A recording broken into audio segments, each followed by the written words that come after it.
दोस्तों, भारत के हाथ सीआईए का वो फौजी लगा है जो मोदी को मारने के लिए भारत पहुंच चुका था अपने 7 और साथियों के साथ। वो सीआईए का एक योद्धा कहा जाता था। अब सीआईए और राहुल गांधी दोनों के दोनों फंस गए, क्योंकि राहुल गांधी भी बार बार मणिपुर जाने के लिए मोदी को कहते थे।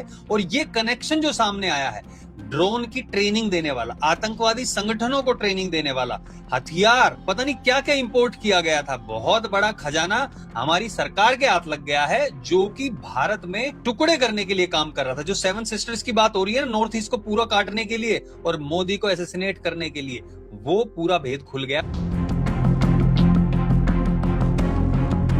आदमी हाथ लगा है मैथ्यू एरोन वेंडिक, और इसके साथ 7 और यूक्रेनी लोग हाथ में लगे हैं। और इनके पास से मोबाइल फोन, उसमें बहुत ही संवेदनशील डाटा मिला है। इनको 11 दिन की आई थिंक हिरासत में भेज दिया गया है और एनआईए इन्वॉल्व हो गया है इसमें। तो ये छोटी मोटी चीज तो नहीं लगती। जिस चीज का इनको वीजा दिया गया था या नहीं दिया गया था, अब मोदी के खिलाफ भी प्लानिंग कर रहे थे। तो मैं आपसे जानना चाहूंगा, प्लीज डिटेल में बताइए कैसे ये चीजें शुरू हुई। क्या ये सिर्फ मोदी को एसेसिनेट करने का काम हो रहा था या फिर भारत के टुकड़े भी करने का प्लान था यहाँ पे?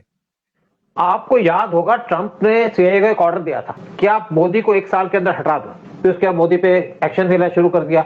आपको एक और भी बात याद होगी कि एक चाइना में समिट हुई थी, शंघाई कोऑपरेशन ऑर्गेनाइजेशन की, जहां पे पीएम मोदी गए थे। और ये भी उस टाइम पे खबर सामने आई थी जब पीएम मोदी वहां से आए। पीएम मोदी ने कहा था, जब लोग तालियां बजा रहे थे प्रोग्राम के अंदर, कि आप मेरे आने की तालियां बजा रहे थे या मेरे जाने की। तो यहाँ पे लोगों को शक हो गया कि पीएम मोदी क्या कहना चाहता। पीएम मोदी अपने इशारे में बात करते थे। तो उसके बाद एक खबर सामने आई कि पीएम मोदी को मारने की कोशिश की गई थी जब वो चाइना के अंदर थे। और उस टाइम पे पुतिन पीएम मोदी को के लिए 10 मिनट तक वेट करते रहे और उसके बाद उनको अपनी गाड़ी में ले गए और उन्हें पीएम मोदी को वहां पे इन्फॉर्म किया कि आपको जो मारने की प्लानिंग थी उसको हमने फेल कर दिया है। वो पीएम मोदी को ले गए थे अपनी कार में 1 सितंबर को। और उस टाइम पे बांग्लादेश के अंदर बैठ करके मैथ्यू नाम का आदमी, जिसने पीएम मोदी को मारने की प्लानिंग की थी, उसको उन्होंने खत्म कर दिया। इसके अंदर केजीबी और साथ में रॉ काम कर रहे थे। और उसके बाद कुछ और लोग थे जो बांग्लादेश के अंदर बैठे थे, जो उसी के साथ लिंक थे, जो सीआईए के एजेंट थे। उनको भी एक-एक करके खत्म कर दिया। और उनको मारने का बड़ा अलग सा तरीका था।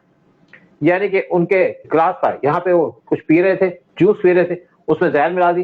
ये वही तरीका था जो आपके मोसाद अडॉप्ट करता है अपने दुश्मनों को खत्म करने का। और उसके बाद ऐसा लगा कि पीएम मोदी सेफ है, लेकिन पीएम मोदी पे हमले खत्म नहीं हुए थे। आपको एक और बात याद होगी, जब हमारा झगड़ा चल रहा था नॉर्थ ईस्ट के अंदर, तो उस टाइम पे पीएम मोदी को बार-बार मणिपुर के अंदर, तो आपको उस टाइम पे याद होगा कि वहां पे कुकीज जो क्रिश्चियन है वो लड़ रहे थे वहां पे नीतीश के साथ जो हिंदू हैं, और कुकीज को सपोर्ट कर रहा था चाइनीज वेपन थे। साथ में अमेरिका के सीआईए के लोग वहां काम कर रहे थे। तो बार-बार राहुल गांधी पीएम मोदी से कह रहे थे, आप मणिपुर क्यों नहीं जाते? क्योंकि उनको मना कर दिया था रॉ ने कि आप यहां नहीं जाएंगे। और उस टाइम पे ये भी बात की जा रही थी, अगर पीएम मोदी जाते मणिपुर के अंदर तो उनके ऊपर अटेम्प्ट हो जाती, उनकी लाइफ पे अटेम्प्ट हो सकती थी। और इसलिए राहुल गांधी पीएम मोदी को चाहते थे कि वो जाए मणिपुर के अंदर और उनका रास्ता खाली हो जाए। राहुल गांधी को लगता है कि पीएम मोदी चले जाएंगे तो उनके रास्ते का कांटा खत्म हो जाएगा। और आज जो नया केस सामने आया मणिपुर के अंदर, देखिए मणिपुर के जो बॉर्डर लगता है इंडिया का, वो है 1643 किलोमीटर का। इसमें हमारा 4 स्टेट्स है जिनका बॉर्डर लगता है। और ये जो लोग काम कर रहे थे वो कर रहे थे जो हमारा मिजोरम के खिलाफ बॉर्डर लगता है, जहाँ पे 3 स्टेट है मणिपुर। इंडिया को खबर मिली, मैं कहूंगा इसके अंदर जो रॉ बड़ी एक्टिव थी, रॉ ने खबर ली और रॉ ने उसके बाद सारी की सारी खबर पास कर दी। देखिए, जो आदमी को वीजा दिया गया, जो 7 आदमी पकड़े गए, 6 यूक्रेनियन थे और एक था आपका यूएस का सिटीजन मैथ्यू ऑरन काम करता था डीप स्टेट के लिए, सीए के लिए काम करता था। बहुत सी कंट्रीज में इसने काम किया है। इवन वेनेजुएला के अंदर ये भी पोस्टेड है, सीरिया के अंदर इसने काम किया है, लीबिया के अंदर था, फिर इवन उक्रेन के अंदर भी था। और ये रशिया के खिलाफ अपनी इंफॉर्मेशन भी पास करता था और मेरीज को सपोर्ट भी करता था। देखिए, जब किसी को वीजा देते हैं तो उसको स्पेशली कहा जाता है आप कहाँ जाना चाहते हैं। स्पेशली मैं बात करता हूँ जो फॉरनर्स होते हैं, वो कहते हैं हम यहाँ जाना चाहते हैं। लेकिन इन्होंने जो वीजा लिया था वो नॉर्थ ईस्टर्न स्टेट का नहीं लिया था। नॉर्थ ईस्टर्न स्टेट में वीजा लेगा तो उसके अंदर बड़ी दिक्कत हो जाती है, बड़ी क्वेश्चन पूछे जाते हैं। लेकिन ये चले गए मिजोरम के अंदर और वहां से मणिपुर के अंदर, म्यांमार के अंदर चले गए और वहां से वापस आए। जब म्यांमार के अंदर थे तो उन्होंने बहुत से ड्रोन्स का ऑर्डर किया था वेस्टर्न कंट्री से, यानी कि सीआईए का पूरा प्लान था ड्रोन्स का। और आपको याद होगा जिस आदमी ने पीएम मोदी को मारने की कोशिश की थी वो भी ड्रोन एक्सपर्ट था। तो यहाँ पे बड़ी साजिश की जा रही थी, क्योंकि बांग्लादेश के अंदर गवर्नमेंट चेंज हो चुकी है, अब यूसुफ तो है नहीं। तो ये सारा का सारा ऑपरेशन डाइवर्ट कर दिया गया म्यांमार के अंदर। और ये लोगों का यही शक है कि ये आए थे पीएम मोदी पे अटेम्प्ट करने के लिए या हमारे लीडर्स पे अटेम्प्ट करने के लिए, ताकि इंडिया को डिस्टेबलाइज किया जाए। ट्रंप वैसे तो कुछ कर नहीं पाए पीएम मोदी को हटाने के लिए।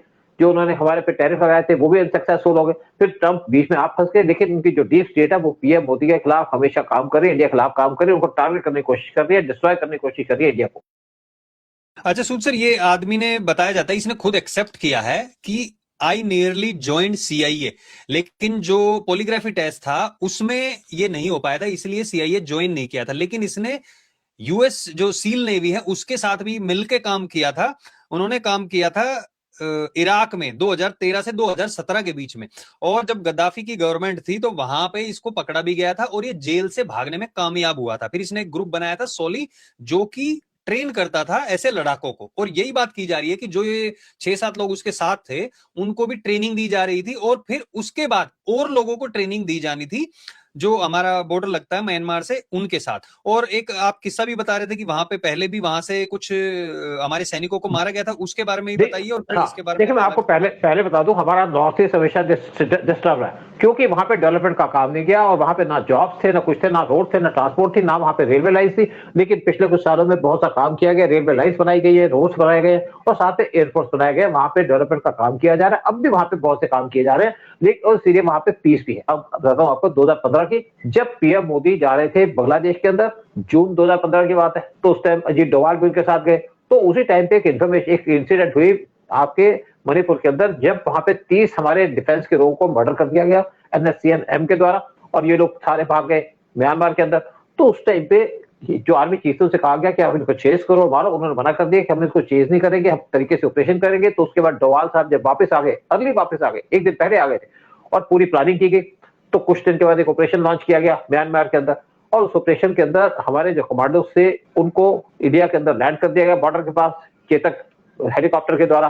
और उसके बाद वो बांग्लादेश के म्यांमार के अंदर गए 4 किलोमीटर अंदर, और जाकर के 2 कैंप्स जो थे NSCN के, उनको डिस्ट्रॉय कर दिया। लेकिन अब दोबारा से अमेरिका इस सेंसिटिव ऑपरेशन के अंदर, एरिया के अंदर घुस करके यहाँ पे ऑपरेशन चलाना चाहता है, इंडिया को डिस्टर्ब करना चाहता है, इंडिया के नॉर्थ ईस्ट स्टेट को काटना चाहता है। आपको याद होगा जब मोहम्मद यूनुस की गवर्नमेंट आई थी, तो शेख हसीना को जो सीआईए का प्लान था हटाने का, सिर्फ एक प्लान था, इंडिया को डिस्टेबलाइज करना, इंडिया को टारगेट करना।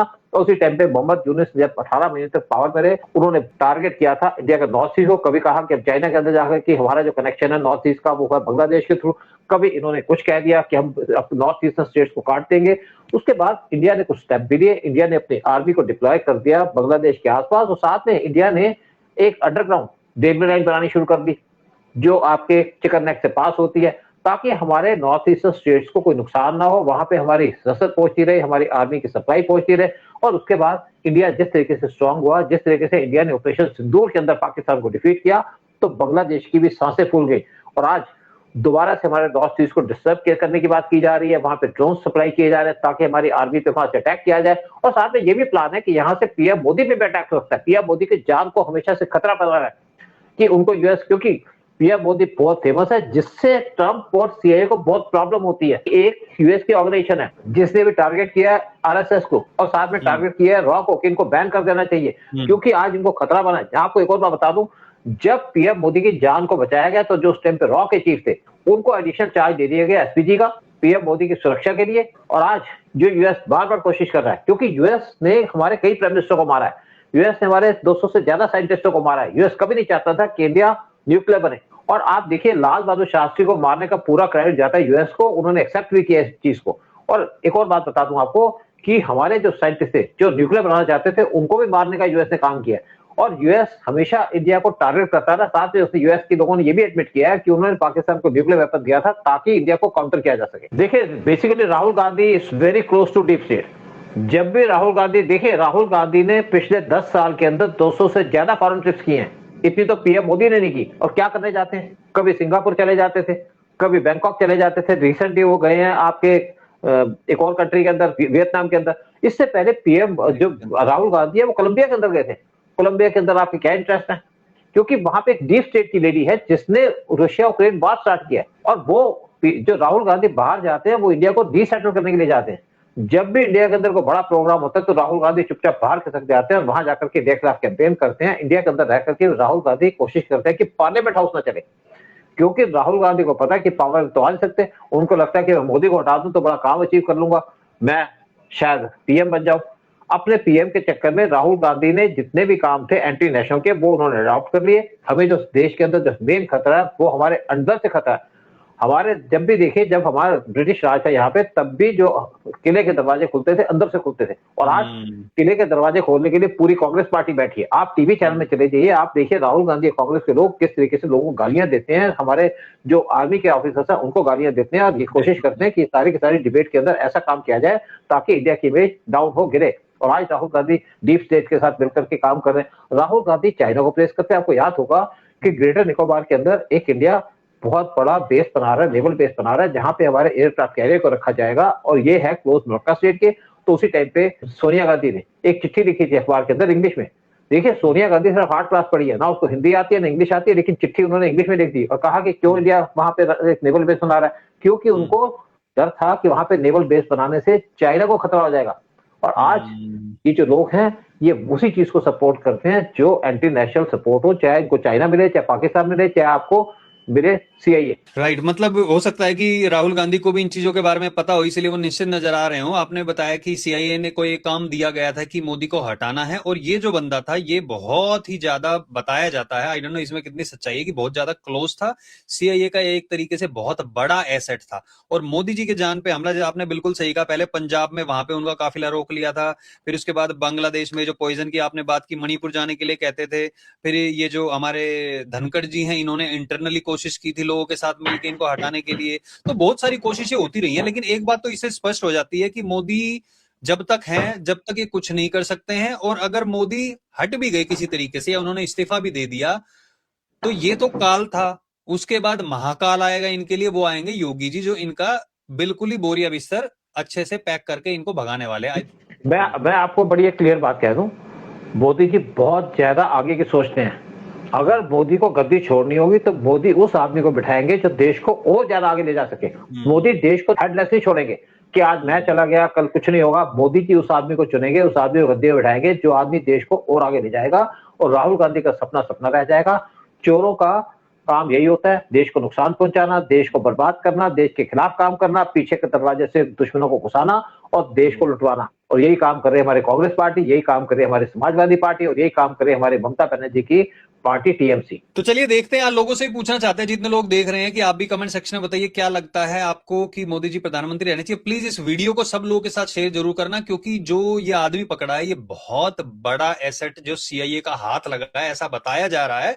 तो ये वीडियो हर हिंदुस्तानी तक पहुंचनी चाहिए ताकि उनको पता चले कितना बड़ी प्लानिंग की जा रही है, ना सिर्फ भारत के खिलाफ बल्कि मोदी को हटाने के लिए भी। बहुत बहुत धन्यवाद सूद सर आपका भी आने के लिए। जय हिंद, जय बहुत बहुत भारत। शुक्रिया आपका। जय हिंद, जय भारत।